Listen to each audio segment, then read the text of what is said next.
وبركاته. الحمد لله نحمده ونستعينه ونستغفره ونعوذ بالله من شرور أنفسنا ومن سيئات أعمالنا. من يهده الله فلا مضل له ومن يضلله فلا هادي له. ونشهد أن لا إله إلا الله وحده لا شريك له.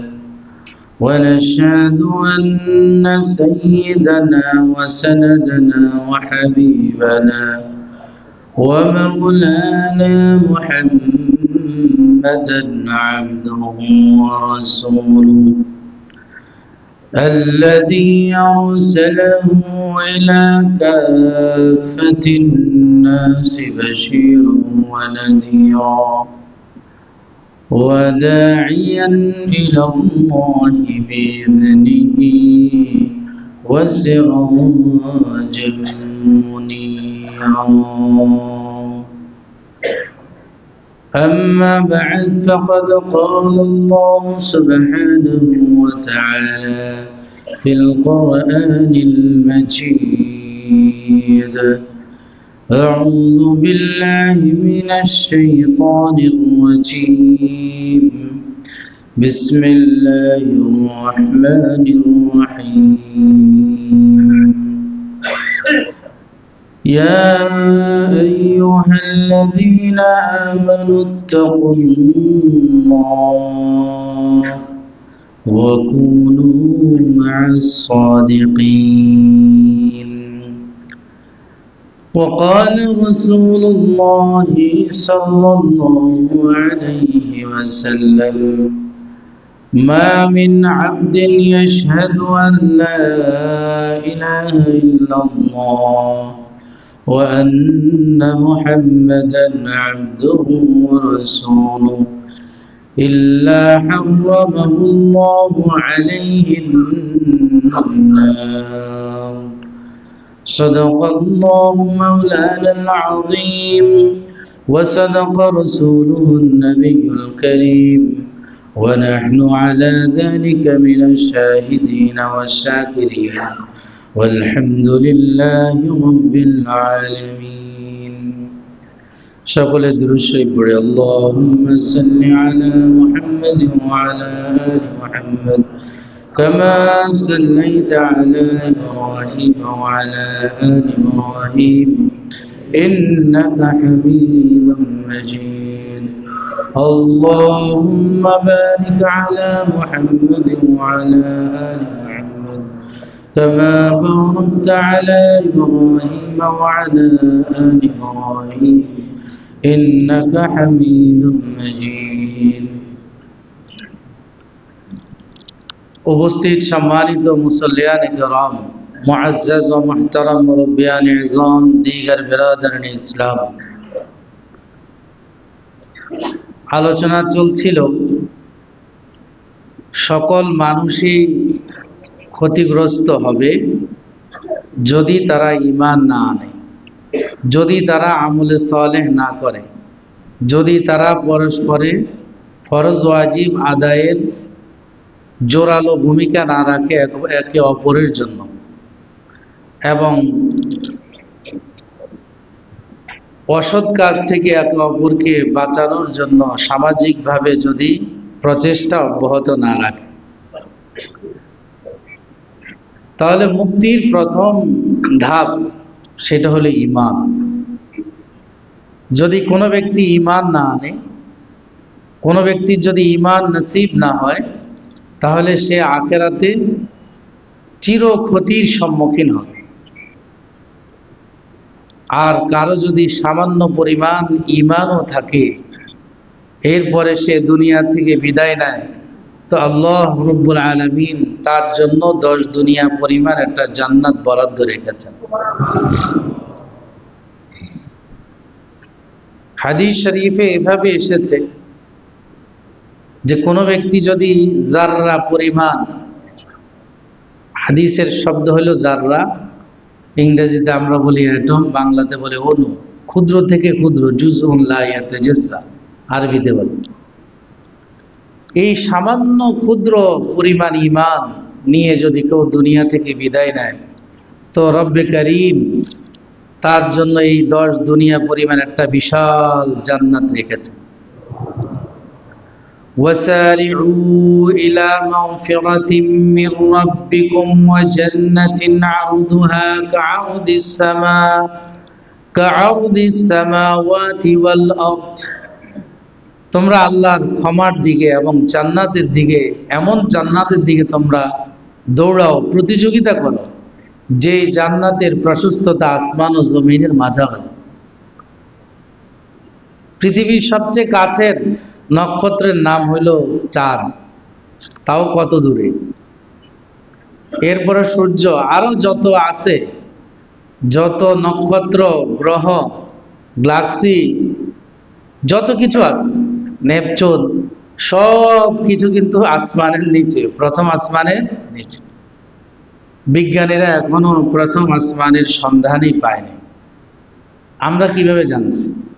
আমরা তো আল্লাহ প্রদত্ত ওহীর মাধ্যমে, কোরআনে কারীমের মাধ্যমে, রাসূলের মাধ্যমে জানতে পেরেছি।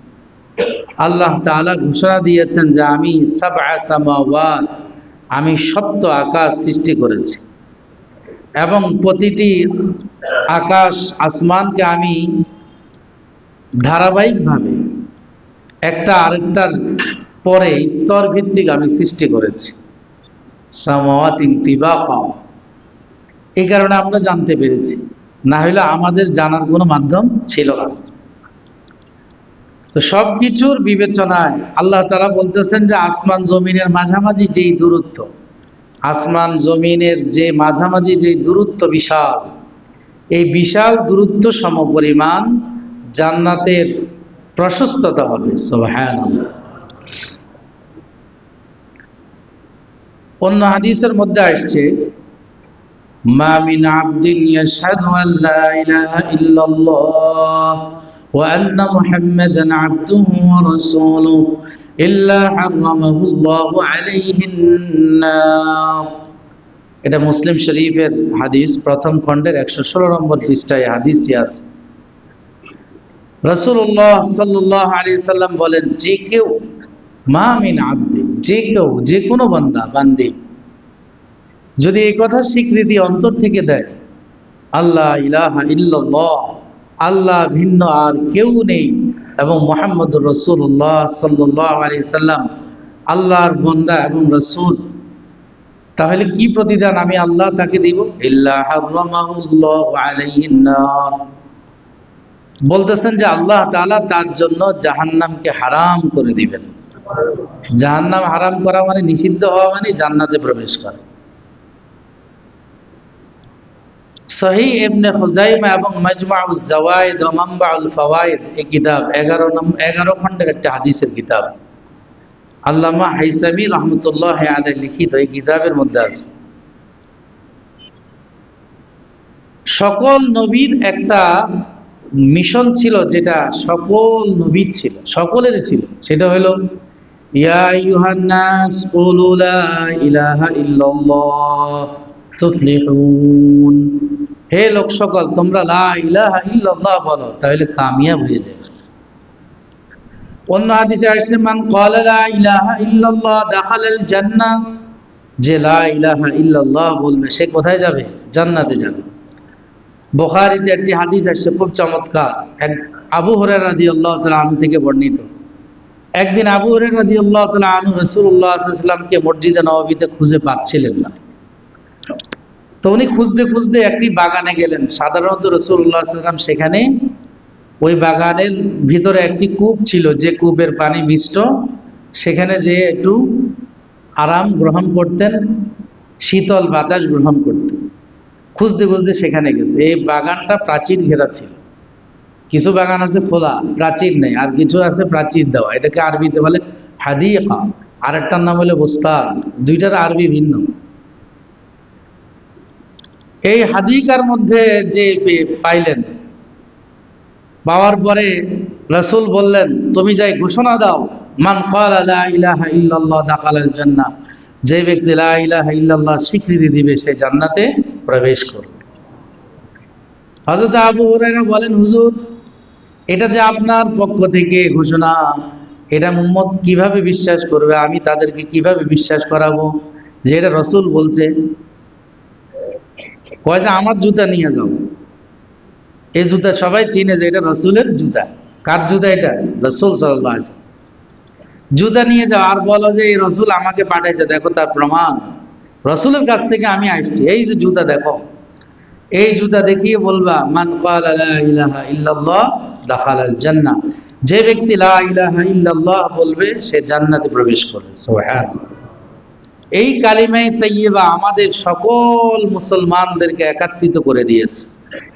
আমাদের রঙের ভিন্নতা আছে, আমাদের সীমান্তের ভিন্নতা আছে, দেশের ভিন্নতা আছে, ভাষার ভিন্নতা আছে, কিন্তু আল্লাহ রাব্বুল আলামিন পৃথিবীর যে প্রান্তে আমরা যাই না কেন, যদি আমি এই স্বীকৃতি দানকারী ব্যক্তি হই, ইমানদার হই, তাহলে আমার সাথে তার একটা বন্ধুত্ব আছে। আছে না নেই? এখানে আছে অনেক ভাই, অনেক দেশ তারা সফর করেছে। দেখবেন আপনি হয়তো তার ভাষা জানেন না, তিনি আপনার ভাষা বুঝেন না, কিন্তু আপনি তাকে দিলেন আসসালামু আলাইকুম, সে এটা বুঝে যে মুসলিম। চীনের লোকেরা সাধারণত ইংরেজিও পারে না, সাধারণত তারা ইংরেজি শিখে না, তারা তাদের নিজস্ব ভাষা, চায়না ভাষা, সেখানেও প্রায় 10 কোটিরও বেশি মুসলমান আছে, বহু মুসলমান আছে, দেশ বিশাল, সেই হিসাবে ক্ষুদ্র, প্রচুর মুসলমান আছে। সেখানে যেও যদি আপনি এই সালাম আর অভিবাদন পেশ করেন, তখন আর সে বুঝবে যে আপনি মুসলমান। অন্য কোনো ভাষা হয়তো নাই, কিন্তু আমি আপনি মুসলমান সেটার পরিচয় দেওয়ার জন্য আল্লাহ তাআলা একটা কালিমা শিখাই দিয়েছে, দোয়া, আসসালামু আলাইকুম ওয়া রাহমাতুল্লাহ। এটা শুধু একটা অভিবাদনের ভাষা নয়, এটা একটা দোয়া। একটা কি? দোয়া। এজন্য ঘরে প্রবেশ করার পরে একে অপরকে, স্বামী স্ত্রীকে, স্ত্রী স্বামীকে, ছেলে সন্তানকে বাবা, বাবাকে ছেলে সন্তান অভিবাদন জানাবে সালামের মাধ্যমে। কি দিবে? আসসালামু আলাইকুম। এটা আমার মুসলিমের পরিচয় বহন করে। হজের মাঠে আমরা একত্রিত হয়েছি, আরাফাতে, মুজদালেফায়, মিনায়, কত রঙের, বিশেষ করে আরাফাতে তো বোঝা যায় কত ভিন্ন রঙের মানুষ, যার ভাষা হয়তো আমি বুঝি না। আল্লাহ রাব্বুল আলামিন সকল মুসলমানদেরকে তাদের অস্তিত্বের শিকড়ের দিকে যাওয়ার জন্য, পরিচয় দেওয়ার জন্য একত্রিত করছেন। যে আরাফার ময়দানে তোমার মা বাপ, আদি পিতা আদম আলাইহিস সালাম, হাওয়া আলাইহিস সালাম একত্রিত হয়েছে, তোমাদের সেখানে তোমাদেরকে একত্রিত করেছে। সুবহানাল্লাহ। এজন্য কালিমায়ে তাইয়্যিবা আমাদের একে অপরের প্রতি মহব্বত, ভালোবাসা সৃষ্টি করে দিয়েছে। ঈমান এত দামি জিনিস, আখিরাতে যেরকম দামি, দুনিয়াতে এটা জানি। ঈমান দেখা যায় না, ঈমান শিখার বিষয়। ঈমান কেমন দামি দেখেন, আমি হাদিস থেকে ইবনে কাসির রাহমাতুল্লাহ আলাইহি বর্ণনা করেছেন, আল ইসাবা ফি হায়াতিস সাহাবা, এই কিতাবের মধ্যেও আছে। খায়বারের যুদ্ধ যখন চলছিল, তো রাসূলুল্লাহ সাল্লাল্লাহু আলাইহি ওয়াসাল্লাম খায়বারের ইহুদিদের উপরে চড়াও হইলেন তাদের গাদ্দারির কারণে। চড়া হওয়ার পরে তারা সকলে কিল্লাতে অবস্থান নিয়েছে, কিল্লাতে অবস্থান নিয়েছে নিজেদের আত্মরক্ষার জন্য। তো দীর্ঘদিন অবরুদ্ধ করে দিয়ে রেখেছে তাদের। এই সময় এক কালো কুশ্রী বিশ্রী ইথিওপিয়ান গোলাম কিছু বকরি, ছাগল এগুলো নিয়ে বের হয়েছে। বের হওয়ার পরে সে তো জানতে পেরেছে যে আমাদেরকে ইয়াসরাবে